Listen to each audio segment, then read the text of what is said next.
Alright, let's get it. Okay, I decided, I'm like, you know what, I'm just gonna hop right into the wind tier list right after the water tier list. It's not gonna go up on the same day probably, because I'm gonna have to like make the thumbnail and edit it a little bit just so it's not a piece of shit.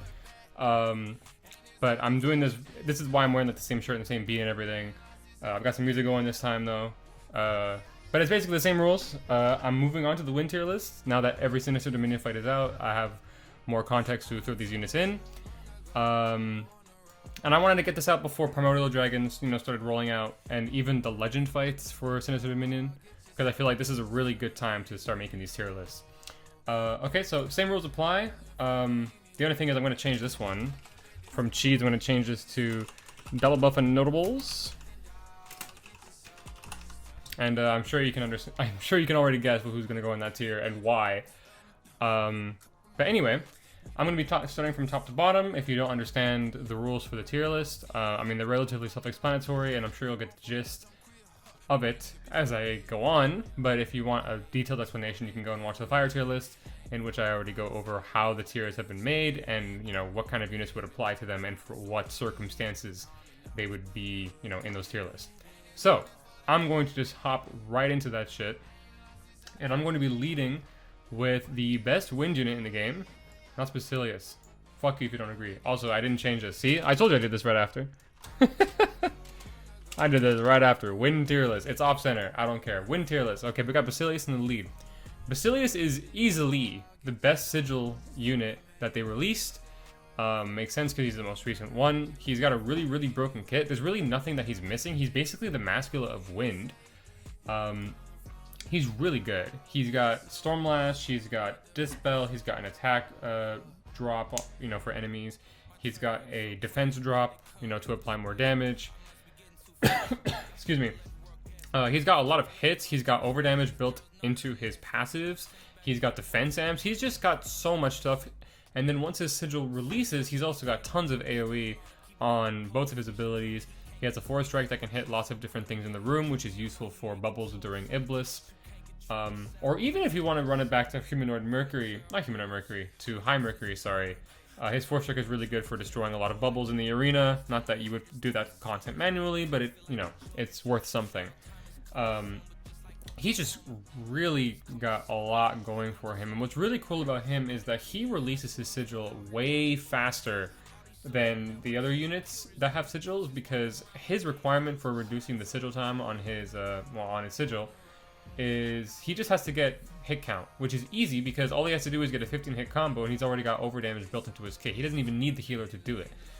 It's kind of a moot point because usually you want to have a healer on your team that has overdamage for the rest of the people in your lobby whose name isn't Basilius. But it's still really nice to have. And then of course once he gets a sigil release, he's just incredibly powerful, where he applies both of his melee and his range bonuses on his abilities, so you can just spam everything down. And it's just crazy what this unit can do. His animations are really cool for what it's worth. I think the only other character that can unlock their sigil maybe faster than Basilius is Nevin, just because when he transforms into a dragon, it goes like 240 seconds get cut off of his sigil time immediately. But to do that, you either need someone with a Raymiel, or you need Raymiel on Nevin specifically, which is going to nuke his damage, because Raymiel's not really that good as a damage dragon. Whereas Basilius doesn't really have that drawback. You can use him with a variety of dragons. He's mostly doing his damage through his skills, but even his autos do damage, so you can do really well with Volk, you can do really well with Zephyr, you can do really well with even OG Zephyr if you have 5th Unbound. He's just a really applicable unit with tons of tools. He's really missing nothing other than poison, which is pretty crazy. So Basilius is absolutely the best wind unit in the game, and it's not close, in my opinion. Actually, it's kind of close. Actually, no, it's not close. But the next unit that's definitely number 2 in my mind is Gaelanot, who does have some similar tools to Basilius. She doesn't have built-in overdamage, but like I said, that doesn't really matter if you're running a wind unit that's going to be applying overdamage for your team anyway. But she does have really good hit count. Oh, and back to Basilius, he's also really good in Legend Cielo because of that hit count for the bubbles and stuff like that. So that's another great thing going in his favor. But Gaelanot, she has hit count, she has Dispel, she has Stormlash, she has AoE. She has a lot of things that make Basilius really good too. It's just the problem with Gaelanot is the application. Basilius, before he gets a sigil unlocked, he can choose between applying Stormlash and Dispel simply by going close or far away from his target. Whereas Gala Knot has to transform and untransform if she wants to either Dispel or apply Stormlash, and that's significantly more annoying. Because if, like, you can't really rely on Knot as your solo Dispeller because she wants to stay as a metamorphosized, dragon, or fairy in this case. So having to have her unshapeshift just so that she can apply Dispel if she's your only Dispeller is really inconvenient for Knot to do, whereas for Basilius it's simply as easy as rolling in or rolling out before you cast your ability. So Gala Knot and Basilius are very similar in that regard. She even has AoE, like I said, she has crazy hit count, she has Affliction, she has a lot of the things that make Basilius good too. It's just that it's a lot more inconvenient for her to have access to all of those tools because she has to constantly switch between her two forms, which is inconvenient. Then she has to build up gauge if she ends up canceling her metamorphosis. It's really annoying. But otherwise, the unit is really good. In solo, she's really strong because she can transform, as an AI, because she has a unique transformation rather than being attached to a dragon. Plus, as a backliner, she's really strong. She has the same co-ability as Gala Leonidas, which is really, really good. She makes a great backliner for Basilius, actually. So really good unit, just not as easily applicable as Basilius, which is why I think he takes the cake over her. But moving on, we're going to have the premier, in my opinion, Poison Enabler for the Wind element, and that's going to be Kersey. That's not all she excels at, she's also a Dispeller, and her Dispel is really good because the SP cost on her S1 is very low. So this was something, it was funny because when Kersey came out, she was really underwhelming because she could get some pretty good damage, especially in comparison to Victor, who was the best wind unit at the time when she released. But you had to not get knocked back at all, which was really annoying. And it's kind of annoying because people will always look at Kirsty's mods when they talk about whether or not she's a good unit, but people always forget about the SP cost. If you have a move like Crom that does 5,000 damage mod, but it's only up every 30 or 40 seconds, then it's effectively a much weaker attack because you're not able to use it as much. So people, I think, made the mistake, especially when Kirsty's Spiral came out, a lot of people were saying that this Spiral wasn't going to do anything for her, and those people were crazy, by the way. They're like, yeah, this Spiral's not going to save Kirsty. It's like, actually, yeah, it is. Because even though the mod for her S1 didn't go up that much, the move became so much better. So with the Spiral, Kirsty got Poison Enabling on her S1, which is huge because Kirsty has built-in Poison Punisher in her kit. So being able to apply her own poison is a big deal. And there's really not a lot of new poison enablers that come out. It's usually Stormlashers now. It's usually Gen 2 Afflictions. So Kirsty, coming out with all this extra power and then being able to apply her own poison so that she could take advantage of her own Poison Punisher is also really strong. Then she has Dispel on her S1, which makes her so much better because her S1 being, slightly weaker but with a lower SP cost becomes an even bigger benefit because she's able to Dispel so much faster than the average wind unit. So having Dispel and Poison in her kit, really super valuable. Then she has Knockback Immunity on her S2, which she didn't have before, which is immune to Curse and Nihility, so it's easier for her to maintain her stacks. Not always, sometimes you'll get some room attacks, from Iblis that will sneak in between, your usages of S2, and you might have to get your stacks back, but it's usually not too common, and if you know the fight well enough, you'll know when to either save your S2 or to use your Dragon so that you don't actually lose your stacks. Kersey's a very strong unit, does lots of damage, has tons of utility, so she definitely belongs in this tier. Alright, so the next unit I'm going to be putting up here is going to be Akasha. There's another wind healer that I think deserves mentioning within this tier. Let me go find them. Formal Noel. I do think Akasha is better than Formal Noel because Formal Noel kind of has that problem that Yukata Cassandra does, where it's if you have Yukata Cassandra and you want her over damage shared skill, you are better off just using Lowen with the shared skill instead of using Yukata Cassandra, because Yukata Cassandra has trouble healing. Formal Noel can run into some of those problems as well, and if you want to use Formal Noel's skill to lower the poison resistance of the opponent, you can just use her shared skill if you have Form on the Well, and then just use Akasha instead, who also has over damage. Whereas I think it's better to have a healer that has constant over damage access rather than constant poison reduction access, especially because Iblis's poison resistance is very, very low just because of how his cloak mechanic works. So you're not really actually that worried about poison resistance dropping for Iblis in particular. I think for Ciela, it's a little bit more worthy. But like I said, usually what ends up happening with characters like Form on the Well who have a resistance drop is that it's better to just run the shared skill if you want poison resistance drops, and then just run a better healer instead. And Akasha is a better healer. I mean, to be fair, Form on the Well does have a Dispel on her S2 also. But there's so many other Dispellers in the Wind Element that I think having like one little dinky Dispel on Form on the Well S2 is not enough. It's not notable enough to, you know, make her better than Akasha in my opinion. Akasha's S2 is just really, really good. And it even works once you get the upgraded, you know, Mana Spiral version, even in Curse and Nihility. And there's a really fun strategy that you can do with Akasha, where if you have 70 MC Akasha, which I do, and you have an Isaac shared skill from the Light Element, you can like start stacking your buff zones like crazy. Because you got your S2, so you got your S2 zone, your skill gauges are filling up. You put down your Isaac zone, it gives you the skill haste zone also. So you've got 2 of them stacking. You're spamming your heals. You get your S2 back. You use Isaac skill again. You give your team more healing or more buffs. Akasha is so fun to play actually when you have Isaac shared skill. It's actually really, really funny, and you can use them so much. You give your team so much more damage as Akasha for that reason. I know it's a very niche thing, but I just think that Akasha, not even just because of the overdamage, but also the more consistent healing, I think that she's just a better unit overall. But it's really not by much. They are mostly interchangeable, but if I had to give the edge, it would definitely be to Akasha. And those are the 2 premier healers. Lowen definitely going to go in the tier below them. I may as well do that now. He is really good for autos because he gives his team max HP as well.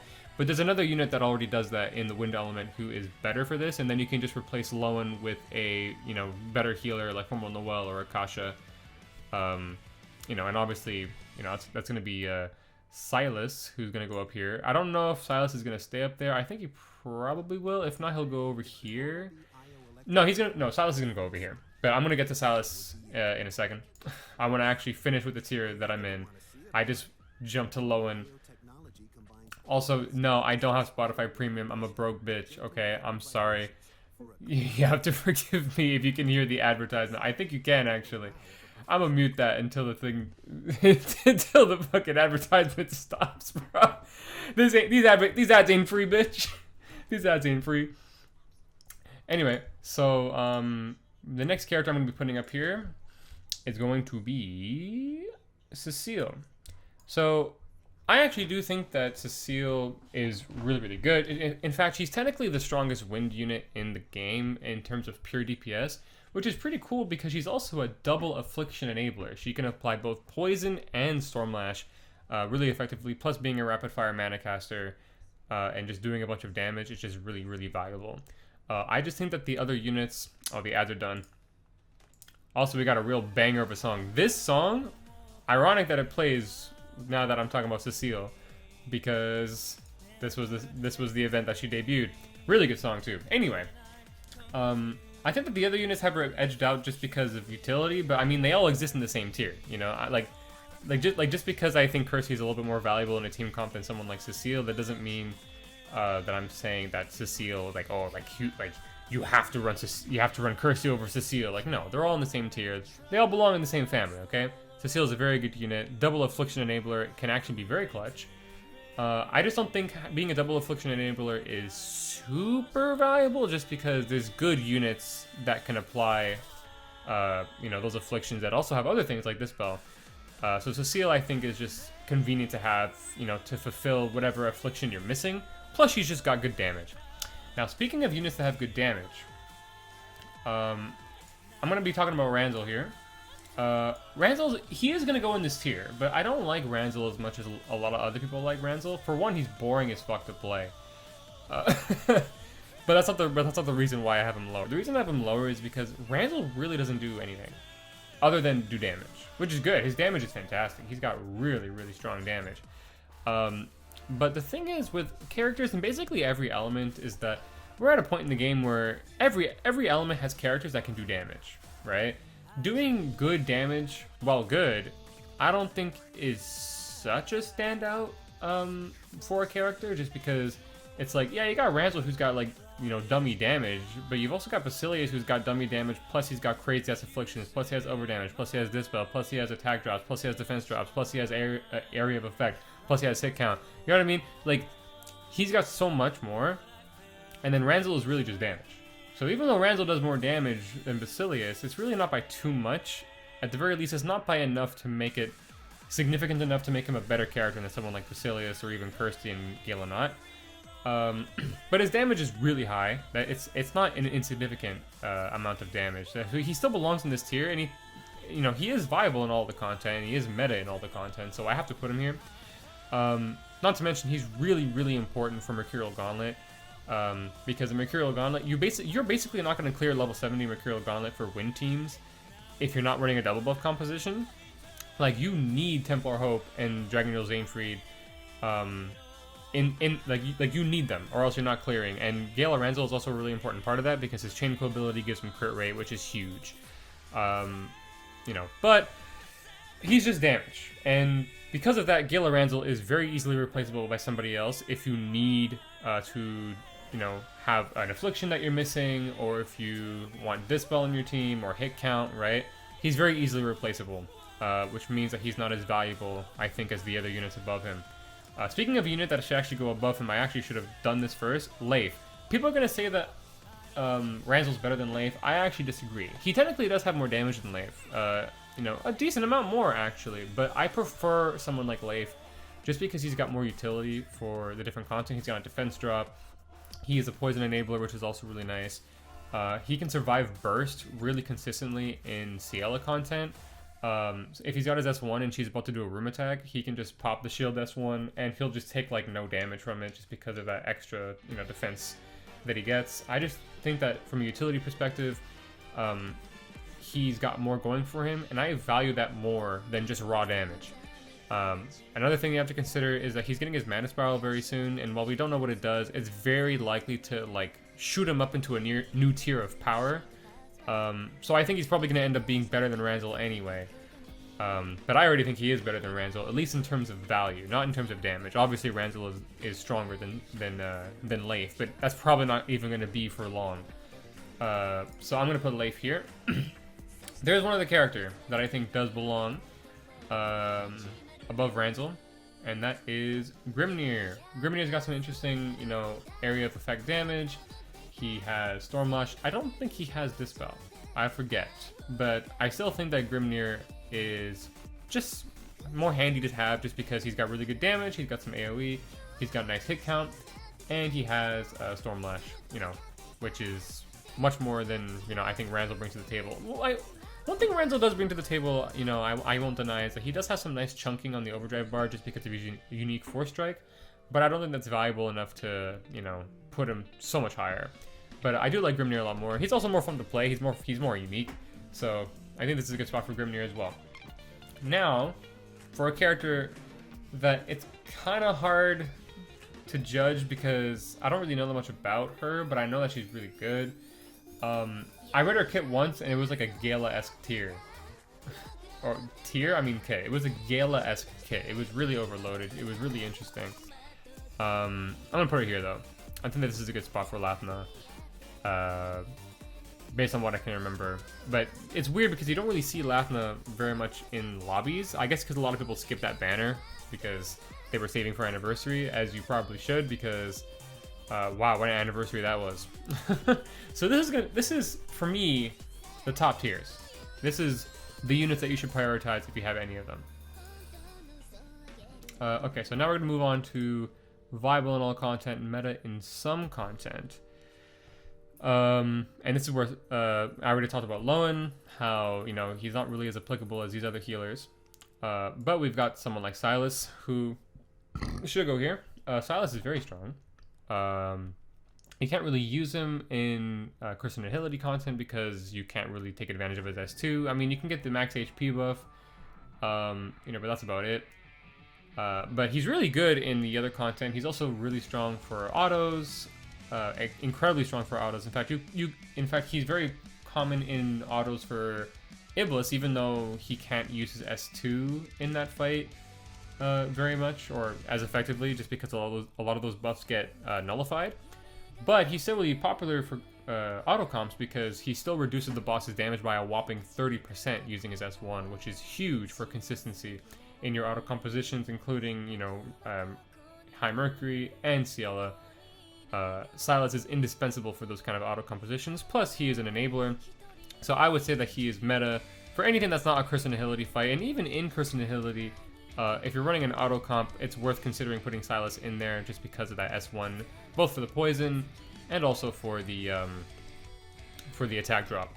So that's why Silas is in this tier. Another character that goes in this tier, and this is actually the only other character to join Silas and Lowen in this tier, is Harl.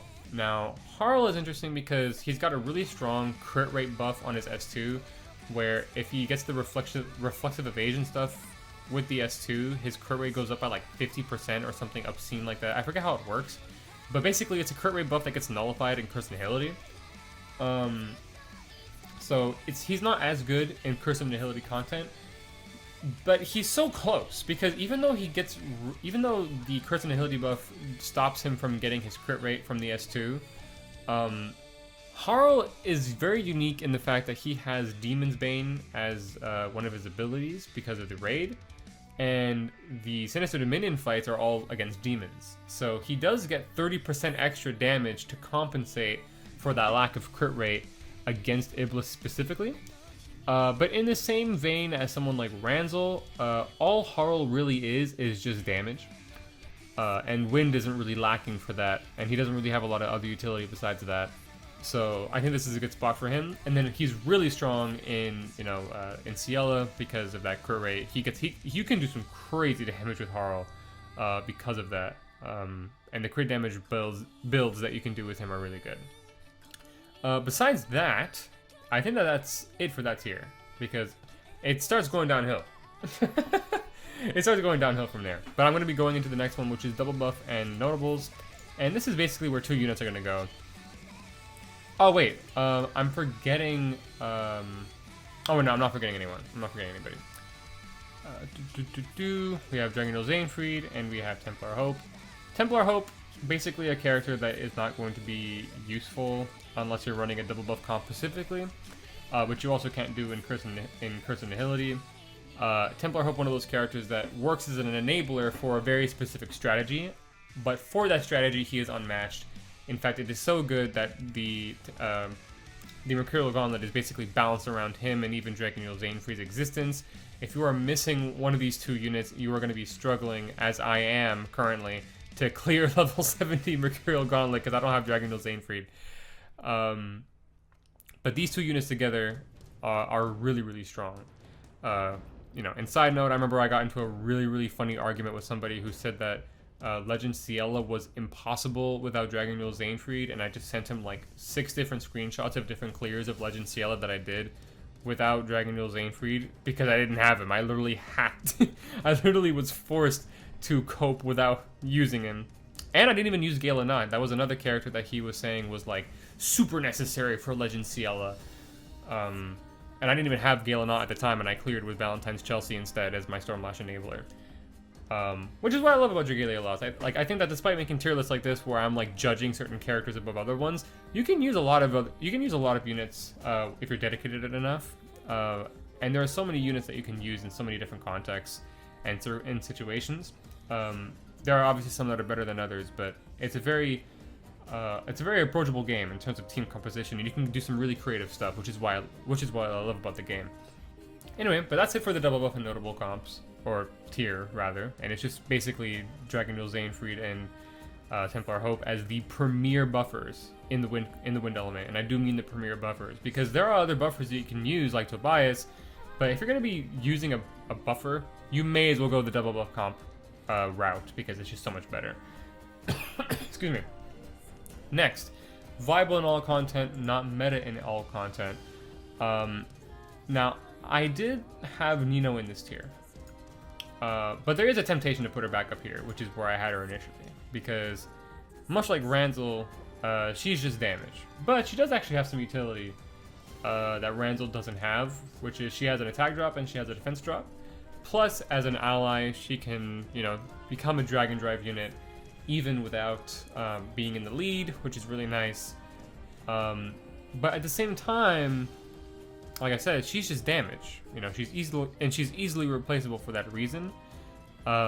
She does enough damage that I think she can be considered meta though. So I'm gonna leave her at the bottom of this tier, even though I actually initially put her here just because I felt like she was replaceable. But by the same token, so is Gala Ranzel, and Nino does enough damage that if I see her in any of my lobbies, it's like, oh, okay, cool, we got Nino. Like, that's damage, right? So I think this is a good spot for Nino to go, right at the bottom. Okay, and then next, we're going to have OG Ranzel, who is basically, technically viable in all content. I wouldn't call him meta in any content. He certainly got the advantage of having a lot of utility, and which is kind of a surprise, because his spiral came at a time where they were in their infancy, and they weren't doing as much with their spirals as they have been doing now. Actually, that's kind of true and untrue, because you get characters like Ezzelith, whose spiral was really crazy, and then you have more recent spirals like Galacleo, who, like, their spiral did very little for them. But Ranzel, definitely a character whose spiral did a lot for them. He has access to both Poison and Dispel, which is really, really strong. So from a utility perspective, he certainly got a lot going for him. The only problem is that he's a hammer unit, so his hit count sucks cock. Plus, his range is really bad, and his damage is really low. But he doesn't really get nullified by Curse and Nihility at all. Well, he does in two ways, but in ways that don't really matter. One, he has a passive which is Slayer Strength, and that doesn't really apply in Iblis, not just because you can't really stack Slayer Strength without having Rose Queen as your equipped dragon in that mode, but it would get nullified anyway, even if there were enemies to kill. So that ability doesn't really come into effect at all, and even if it could, if you had Rose Queen, it would be nullified. And the other thing that gets nullified is his life shield that he has that's attached to his S2. That also gets nullified by Curse and Nihility, but it's really such a non-issue that it's not worth considering. But besides that, you can use Ranzel, you know, pretty well. But I wouldn't call him meta in any of the content, because if I see a normal-ass Ranzel in my lobby, I'm like, well, what are you doing? Like, you may as well just play a different unit, and if you want to use Ranzel's shared skill, which is actually unironically good if you have 70 MC Ranzel, just attach the shared skill to a better unit, and then just use the shared skill instead. But he's technically viable in all content, and he's got some uses.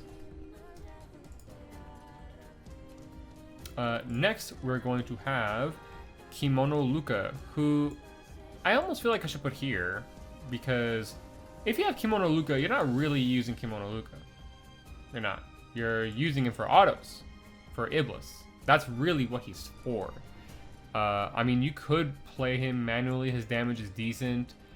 You know, and he's got Dispel, which is pretty cool. But he's really there just to help your team survive, which is really a hallmark of a auto composition character. But he's pretty good. He's viable in all content. If I saw him in any of my lobbies, I wouldn't really complain too much, but I wouldn't call him meta. Especially for controlled play. For auto play, he would be like up here, like top tier meta. But oh, we got more advertisements. I'm closing that shit down real quick. You ain't getting your ad on my video? Hell no. Anyway, so that's where Kimono Luka would go, especially for manual play. If we're talking about auto, he is second to none, and I'm gonna leave him here just for that, just because he's got like that notable you know, auto composition niche to him. Next, we have a character who I really hope gets a Mana Spiral because she's really fun to play and she's really cool, Mine. So Mine is really cool. She's got some attack drops, she's got some defense drops, and she's a poison enabler. She's really good for backline because she enables, you know, the combo uptime chain cool ability, which is really useful if you're playing a character like Basilius, or even just having like a flurry strength build just in general. Nino also really benefits from this because Nino's chain cool ability increases her crit rate by like up to 20%. Let me turn the music back on. Sorry. Oh, we've actually got some Sinister Dominion music. Anyway, if you're running Nino with someone like Mine, it's actually very useful. In fact, that's what, for my Nino team, I actually run Mine on the backline. Even though there are better offensive chain cool abilities to run, I just find it so much more useful to run Mine because there's so much downtime, especially during Iblis, where your combo is going to be broken. And you don't want to lose your combo, especially if you're playing someone like Nino, because Nino's chain cool ability provides like up to 20% crit rate if you have over 200 hit count. And Mine just makes it really easy to maintain that hit count because of that chain cool ability. But that's mostly just for backline stuff. I think if you're playing as Mine, there are better options just in terms of poison enablers and damage dealers, but she doesn't get fucked by Curse and Nihility at all, and she's certainly good in all of the content. She's got her uses. She's got some utility, she's got some decent damage, so I would say that she's viable for all content. I wouldn't really complain if I saw Mine in my room. In fact, I'd be quite delighted because I love Mine, she's very pretty. She is mommy, literally. Next, Valentine's Chelsea. Excuse me. Okay, so Valentine's Chelsea is interesting because she probably could be here. In fact, I might move her down here because initially I had her over here when I made this tier list before. But the reason I want to move her down here is because Valentine's Chelsea's gauges that she gets takes a little bit too long to ramp up. You could increase the speed of it ramping up by giving her defense buffs, because every time Chelsea gets a defense buff, she gets a little bit of that gauge filled, which is really good for double buff compositions as well. My main problem with that is that defense buffs do not apply in Curse and Nihility. So in Curse and Nihility, I wouldn't use her, especially because you have Creeping Corrosion, and Chelsea already deals damage to herself early on because of the burn that she's going to be applying to herself. Unless you give her burn resistance as a worm, on her worm prints, if you want to do that. But besides that, I wouldn't recommend using her in Curse and Nihility just because you can't get defense buffs, and you're going to be burning yourself unless you have burn res, and you're going to be getting Creeping Corrosion, plus you're a ranged unit, so if you get hit by something while all that's going on, you're probably going to die. Besides that, though, when you're in non-Curse and Nihility content, she's a little bit easier to keep alive because if you're giving her defense buffs with someone like Templar Hope, then she's also much more tanky. So that makes her a lot better, in my opinion. She still takes a little bit of a while to ramp up, but she's a very strong unit. She's got lots of access to Dispel on her 4 strikes, and she has, Stormlash, plus she's got some pretty good damage. But in Curse and Nihility, that is a nay. That is a no-no. Even though she doesn't really technically get fucked that hard by it, I would not recommend taking her to Sinister Dominion at all. So there is that. But anyway, Chelsea was going to be next, like I said, in this tier, but I decided to move her down. But somebody who does still belong in this tier is Mona. Mona, obviously, broken backliner, but if we're talking about controlled units, he's got some decent damage, but that's really the most of what he provides. I think he has like one other like niche use, but I think I don't know if it's like an attack drop or something like that. I don't think he has like something else in his kit, but it's really not that notable. Mona, for the most part, is just damage when you're playing as him, and that's relatively interchangeable with the other units. But his damage isn't high enough to warrant putting him up here with Nino. But if I saw him in any of my lobbies, I wouldn't really complain that much, because he's decent. His damage isn't even that bad. So there's Mona. Next up, we are going to have Saiga, who actually has quite a bit of utility. He actually has some really strong...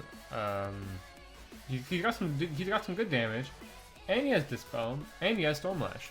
The only problem with that is that his damage isn't enough to compensate... the utility isn't enough to compensate for the lack of damage compared to other units who do the same thing. So if you want someone who has Stormlash and who has Dispel, you have Basilius right there staring you in the face. So I don't think he's as useful for that purpose. You're better off running other units, but you could use him if you wanted to in basically any fight. I wouldn't really complain too much, but if you're asking me for like the best meta composition and you're looking for Dispel and Stormlash, he wouldn't be my first choice. Even though it's cool that he combines both of them into one kit. For instance, in Ciela, if I wanted, Stormlash and Dispel, and I wasn't running Basilius, and you asked me to choose a different unit, I would choose Valentine's Chelsea over Saiga, right? Because I think Valentine's Chelsea has, other things going for her that make her a little bit of a better unit. But Saiga is usable in Curse and Nihility, so, he gets put in this tier. And then the last one that is viable in all content, and this is very, very recent, is winning Aoi. And this is the last character that goes into this tier. Her mana spiral recently came out, and it makes her pretty good. Her damage is very high. The sleep thing is really cheesy because you can't really rely on it too much. Lin Yu kind of has the same problem, and we'll get to her in a bit. You can't really rely on sleep because it's a chance of occurring, and for that reason, it's not really something that you can take advantage of. And a lot of the damage that she can get relies on Sleeping Punisher that she has within her kit, which you can't even apply that much throughout the course of a longer fight. You can't even apply it onto Iblis. Even then, her damage against him is decent, but it's just damage. I know that she has some other utility as well with the Mana Spiral, but I think that this is still a good place to put her. I wouldn't value her as highly as some of the other tiers, or some of the other characters in the upper tier. So I think this is a good spot to put her in, but I'll put her at the top of this, in order, because she's right on the cusp, but I don't think that she's as valuable as these units up here. Alright. Next unit, let me just make sure that, okay, no, the music is fine. Music is a fine volume. Alright, next, we have not viable in all content, but meta in all content that they are. And I already put Chelsea down here, and I already explained why. The next unit that's going to go down here is Tobias, and the reason for that is basically because he's a buff bot who's really strong. He's also got some poison enabling options, which is pretty cool. Even though I would say he's a meta option as a buff bot, I still think that, Templar Hope and Zainfried are better buff bots than he is. But he can certainly be used if you wanted a buff bot in your non-personality comp. I just don't know why you would. Another character that does deserve to go here is Lin Yu. Lin Yu, definitely meta for all the fights that you can bring her to, but a lot of her self-buffing shenanigans that she gets with her S2, you can't use in Curse and Nihility. If you could, she would probably be up here with the rest of the units because she's got some really nice utility in her kit. She's also got the same problem that Wedding Aoi has, which is that she relies a little bit on sleep. Well, she doesn't rely on sleep, but she has sleep in her kit, which I think can be bad in a lot of cases. It can be nice if you want to interrupt a certain attack if you're lucky, but sometimes it can throw people off because you might be expecting a certain rotation, the boss gets put to sleep, and then they wake up and they do a room attack that they weren't supposed to use.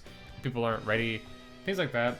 But her damage is really high. I would definitely like to see Lin Yu's in my team if I'm running Legend Ciela, or just any Ciela really. Next, excuse me. The next character that's going to go into this tier is going to be Humanoid Midgard Swarmer. Kind of like Humanoid Mercury in the previous tier, or previous tier list rather. You could technically probably use him in Iblis, but because he's a character that likes to spam his dragon form, his best build is clearly going to be one that takes advantage of Dragon Claws or Dragon Skill, which you can't really do in that fight. But you can do it in Ciela. So I would definitely recommend it for those fights. He's really good free-to-play unit, honestly. But I would excuse me. I would keep him away from Iblis for sure, and even Lilith. So not in Lilith, sorry. What's the wind? Master Jaldabaoth. That's the one. Anyway, so this Humanoid Midgard Stormer, relatively self-explanatory. And then the last unit that I think goes here is Luis. Should Luis go here?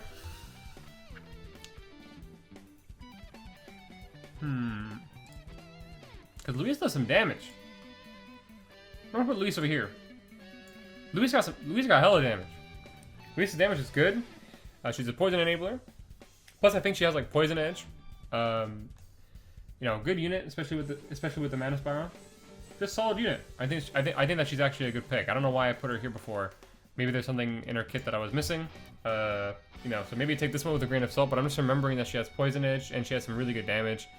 There are clears of people using Luis, actually, for Mercurial Gauntlet level 70 clear, which is pretty crazy. So that does go to show that she's got some pretty good damage. And I've seen her in runs of Iblis, so I don't know why I had her here when I made the first tier list, but, here's Luis. Boom. Okay. And that's gonna be it for not viable in all content, but meta in all content tier. And now we're going to be going through actually an amount of characters that's higher than expected. There's actually quite a few characters that should go into this tier. I'm going to be leading with this. Actually, no. This is gonna go here. Maribel. Maribel's gonna go here. No, not here. Sorry. Here for notables. Now here's something that's notable about Maribel. You can technically use her in all content. She doesn't really rely on buffs, so she's usable everywhere. Now, her damage is pretty low until she's using a skill. So she doesn't have as high damage as some of the other wind characters, so you don't really want to see her too much, even though you could use her in basically all of the content, right? However, there is something very notable about her that sets her apart in my mind, and that is the skill prep. In Jal de Beoth in particular, Phase 2 Jal de Beoth for Master can be pretty tricky, because a lot of people like to run Gale-O-Not. So what ends up happening, or what ended up happening a lot back when Jal de Beoth first launched, is like you'd have, you know, like the win team come in and it was like 3 Gale-O-Nots and a healer, right? And then what ends up happening? Phase 2 starts, and then he summons Void Nidhogg right away and a bunch of adds, and you have a bunch of Gale-O-Nots on the field who don't have the Metamorphosis yet, and they get wiped. I think the hardest part in... God damn these ads. Get out of here. I think one of the hardest things about Jal de Beoth in general is the team swap, just because of how hard Jal de Beoth goes once the swap happens. The swap happens, boom, Void Nidhogg. Now, Basilius makes life a little bit easier in that regard, because he can come in with his sigil during Phase 2 and wipe the room, you know, with his skills, which is really cool. But Maribel is also another really nice option for that. In fact, Maribel is the unit that I used when I was doing my clears of Master Jal de Beoth at first. I was letting my friends use like their Ranzels and their Gale-O-Nots, mostly Gale-O-Nots, and then like healers and stuff. And I was running Maribel, and I ran her for the express purpose of just her having 100% skill prep. So I would just run her with a bunch of shared skills that room wipes like Mascula. I would wait for the ads to spawn along with Void Nidhogg. Mascula shared skill. Oh my god, sorry, I'm still sick. I would run Maribel. She has 100% skill prep. So as soon as the teams swap in, I've already got my Mascula skill ready. As soon as the ads spawn in after Nidhogg, boom, they're all gone. We all focus down Nidhogg. We win the map. I was literally running Maribel just because of that. Now, technically, you can just run, you know, skill prep Wyrmprints for that, but then you miss out on a ton of damage for the rest of the run, because that's like 2 Wyrmprint slots that you have to give up. So I was just running Maribel instead, and Maribel worked out really, really well for that. And that's why I want to put her here in notable, just because that 100% skill prep is actually very useful for Jal de Beoth. And then, of course, she's usable in all content, so I'm going to put Maribel into that tier. Even though I previously had her here, I think that she deserves to go here. Okay, next we have Summer Sanoa, who is not viable in all content, but she certainly is meta in some content where she is usable.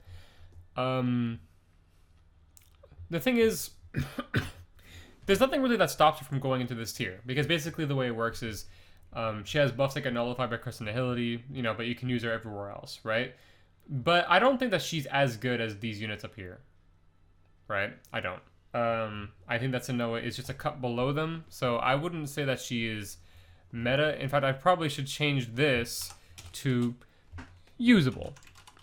You know, she's usable. I wouldn't call her a meta option in non-Curse Annihility content. You can certainly use her. I wouldn't complain if I saw her in Legend Ciela. But she's definitely not on the level of like Valentine's Chelsea, Humanoid Midgard, and Lin Yu. Also, I can cut my music back in. We got some nice Neo Automata music. Let's go. Anyway, but Sanoa is very good. And she's a poison enabler, which is, you know, kind of dandy. Kind of handy. Okay, so next, speaking of poison enablers, we have Hawk, who used to be one of the most broken win units in the entire game. One of the most broken units in general. He is one of the last few remnants of the old kind of cheats that people used to do with like running rainbow compositions. With like Galacleo. And then like Hawk to stun characters, or like back when people were trying to like speedrun High Dragons, he would run Hawk and try and stun the boss before the opening blast, and then you would run like Galacleo and a bunch of other like really strong units in the element. And that was really the last time that we saw viable rainbow compositions, until like Asura, where you see like Mascula and Lowen. Halloween Lowen, I should say. But nowadays, Hawk is really underwhelming. His damage isn't that good. You just don't see him. Like, you can use him in Ciela if you wanted to, but like, why would you? He's a poison enabler, I guess, but I mean, he doesn't compare. But damn, did he save a lot of our asses, bro. Hawk was such an important unit when his mana spiral dropped. He went from being the worst unit in the game to being one of the best units in the game. And now he's just kind of mediocre again. But respect on this man Hawk. Man, we gotta get a Hawk. Oh, Hawk is cool. Anyway, so the next unit I'm gonna be putting here is Valentine's Melody. Valentine's Melody, really good chain cool ability, but as a unit, she's really kind of whatever. She's got some nice buff zones that aren't really applicable in Crescent Nihility, but you could use her in non-Crescent Nihility content, of course, so that's why she's going to go here. And there's some really interesting speedrun strategies that incorporate Valentine's Melody, so that's also something worth noting. Something else worth noting is Eleonora. A unit that's damage is not very high, but she does have some nice usages of her poison. Now, unfortunately, poison can run dry really quickly on something like Ciela, so you would need like a Melsa shared skill. But she's a really good poison enabler, and she does some decent damage. You can get clears with her. I'd say she's usable for that reason.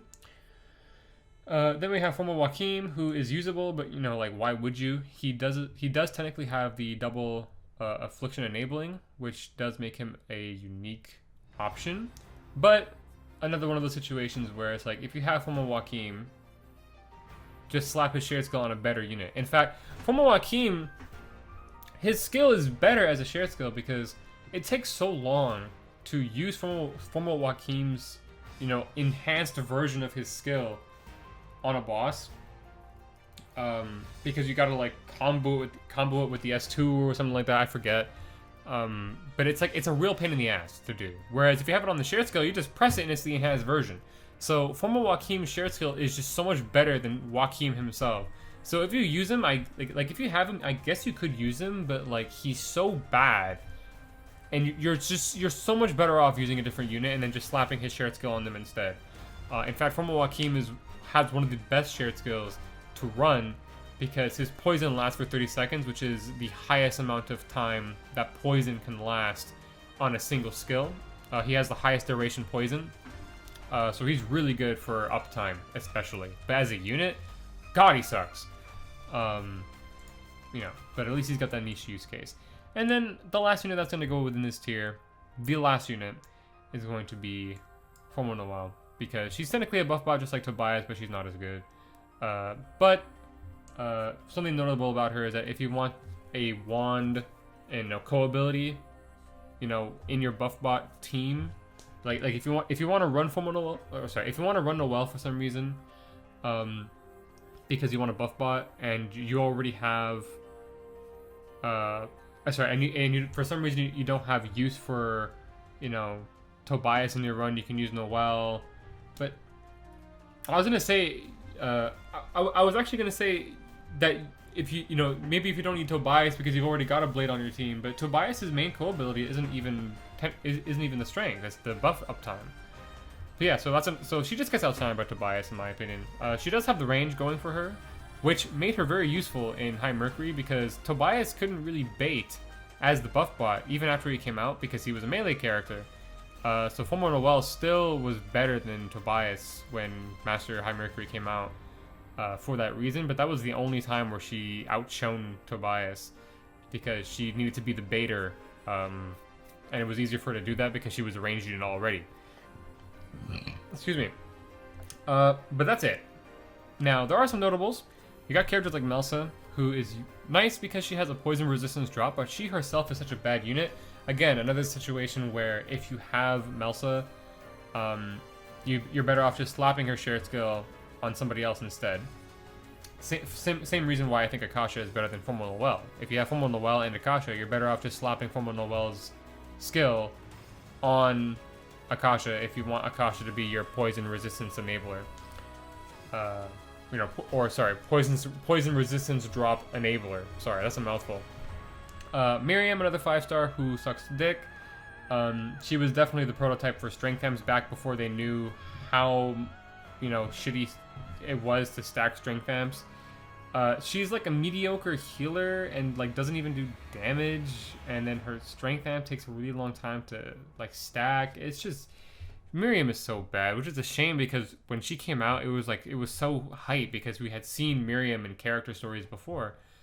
And seeing the character that Mim's appearance is based off of is really cool, but she ended up being a really underwhelming unit. Don't use Forager Mitsuba. She is horrendously trash. You could use him. You could use Kuhai. Not Kuhai. Sufang. Sorry.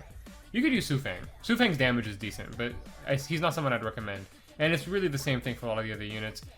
She's notable. Actually, I'll put her here just because you can use her in auto compositions, even in Iblis. She's just good at surviving, but her damage is low. But I've seen her used in successful auto compositions, so fine. She's notable for that. But this is going to be the finished tier list for Wind. Let me know if I missed anybody. I don't think I did, or if you disagree with anything I said.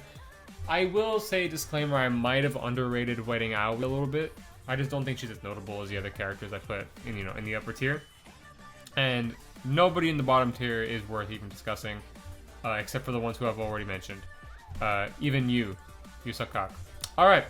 I will see you guys later for the not for the Wind tier list. I just did the Wind tier list. For the Light tier list. Light is my absolute favorite element in the game. It has some of my favorite units. I love the Light element. So I'm really excited to talk about that one. In fact, I might just go ahead and record it right away. I already did Wind right after Water. I may as well just do Light and Shadow. But anyway, if you've come this far, thanks for watching. And I'll see you when I come back with the Light tier list. Ooh.